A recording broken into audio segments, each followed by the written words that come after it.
because I was watching Attack of the Clones the other day, and I'm like, bro, this is crazy. Just an Attack of the Clones, he kills baby Tusken Raiders, and then he kills baby Geonosians because they're coming out of the nest or whatever, and he's just hacking them away.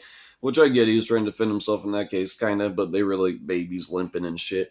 And then the Tusken Raider babies, they didn't do anything to his mom. Like, I get killing maybe the dudes and shit, but like, he killed the women and the children. And then he went and told Padme after a crazy, like, fiendish breakdown. He's like, I killed them all. And she's like, it's okay. People get angry. But Padme, if you think about it in a way, is an enabler, and she's enabling Anakin to almost turn to the dark side. She's saying people get angry, people get mad, it's okay. So that, in general, that shit's not okay for the most part. Like, honestly, it's good to have emotions, but anger and hate and all that shit, not just in Star Wars, but in real life, is not good for you. It's not good for the body. It's not good for your mental state and all that shit. So, in a way, it's not a good thing, but Padme still fucking married him and had kids with him, even though she knew he murdered children. And, like, I don't know, it's fucking crazy. Then obviously it's fucked up. Revenge of the Sith, he kills kids again. And he just really beats it in there that he's a really bad person. He's definitely a serial killer, kind of, in a way, because he killed his first person when he's 12. People don't realize that, but in Rogue Planet, which is a good book, it actually ties into the Yuzan Vong series, that 20-book series I was talking about. This was like the prequel, because this happens like 50 years before that series. So in this book, though, he crushes someone to death with the Force, and he's 12, and he's like, what have I done? Like, he had no control over his Force even then, and 12 years old, bro, that's exactly the age a lot of these kid serial killers or these kid killers come out. Whenever I'm watching those shows, bro, they're always like 12 years old, and it's like, fuck.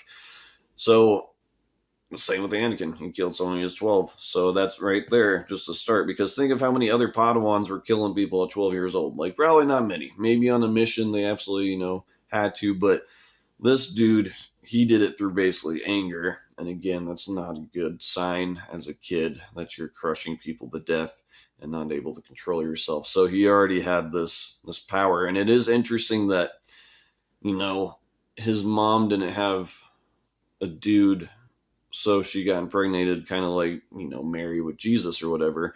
In my opinion, parthenogenesis would be the best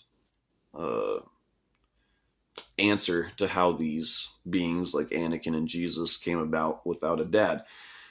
If you don't know what parthenogenesis is, it's just where basically the egg is fertilized without the actual fertilizer. It clones itself, basically, like trees and certain plants, and I think even some forms of lizard or some shit like that. Yeah, there's something else that actually can do that. It's very interesting. And if you look at our other podcasts, we talk about that shit a lot because there's a lot of wacky theories about that.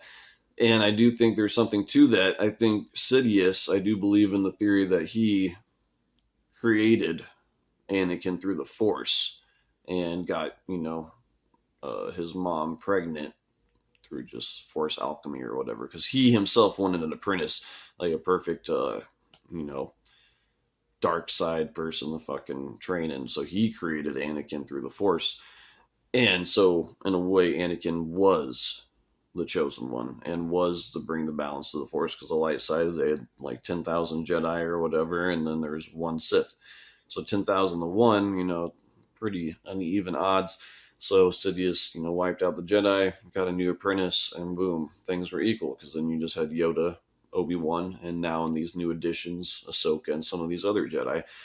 So, but still, it cut it down to where now there is balance amongst the Force. So Qui-Gon seeing that shows again that he's a great Jedi. I think he didn't even realize himself what he was talking about when he said balance of the Force. He didn't realize that it was meaning that it was going to bring the dark side up and the good side down. But he was a great Jedi, so his intuition was still on point because he didn't see light or really dark for the most part. So, anyways, on the other things, sorry, this is a much longer podcast than I was wanting to do, but so much to talk about.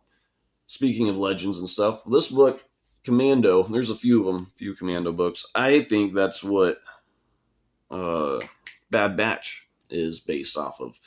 Bad Batch, has these rogue clones that decide not to do Order 66, and they hide out and shit. They have this Boba Fett sister, Omega, and in this, it's a bunch of commandos that are hiding out on Mandalore, and they're actually with Jango Fett's sister and a bunch of other people like Jedi and stuff even that are hiding out from the Empire.